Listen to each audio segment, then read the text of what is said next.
The soundtrack to Stanley Kubrick's film of A Clockwork Orange, an LP I bought for £4 from the Vinyl Hunters stall at the Wickham Arts Centre vinyl sale.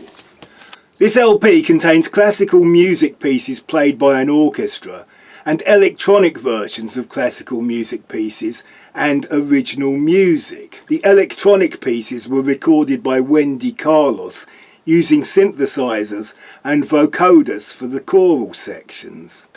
It starts with a Carlos arrangement of a piece by Purcell. This has synth strings sounding as you would expect Purcell to sound, but it also has a big bass sound that sounds deeper and stronger than any real plucked bass. One of the things the Moog synthesizer does very effectively is a bouncy pizzicato sound that jumps out at you. And this jumped out of the radio and the film. I remember hearing the March from Clockwork Orange on the radio. It is a version of Beethoven's Ninth Symphony Fourth Movement. It is probably the best known track on the album. In the film it is used for the scene where Alex is walking around an indoor market. It is the famous clip where Alex is discussing music with two girls and they mention the Heaven 17. It is also used in the other famous scene where Alex has had his eyelids forced open by clamps so he cannot not look at clips of violence and Nazi atrocities. Watching the film recently, it was only the music that stopped bits of it from being quite tedious. The famous scenes look fantastic. The ones where the Droogs are fighting by the water in Thamesmead and where they're beating up an old tramp in the subway. But everything moves so slowly, even the speeded up bits.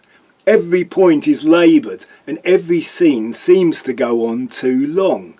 It is one of those odd things where something at the time can seem futuristic, yet come the future it looks dated, like Tomorrow's World's Typeface or Thamesmead.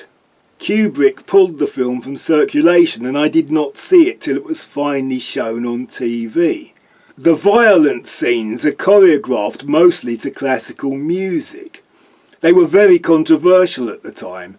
It was feared it would cause violence. But when I saw it on TV, it all looked a bit like MTV videos for Beethoven and Rossini, filmed in the Technicolor style of the Carry On films. Side 2 of the album starts with some Edward Elgar pomp and circumstance. There is a medieval sounding piece called Overture to the Sun and a comedy number called I Want to Marry a Lighthouse Keeper, which were both written and performed by an early 70s psychedelic folk group called Sunforest. Then we get a bit of Rossini's William Tell.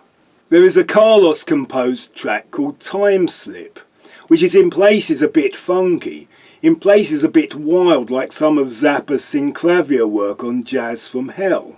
In places it is almost music concrete, and in places it is almost spacey, like krautrock. For film music, Time Slip must have been ahead of its time. And then there is more synthesized Beethoven which Carlos scored in the way that she did with Bach on the famous Switched On Bach album. Though in this piece there is added percussion that sounds quite like stage thunder, and there is an orchestra and choir. The album ends, as does the film, with Gene Kelly singing in the rain. Clockwork Orange soundtrack, Wendy Carlos.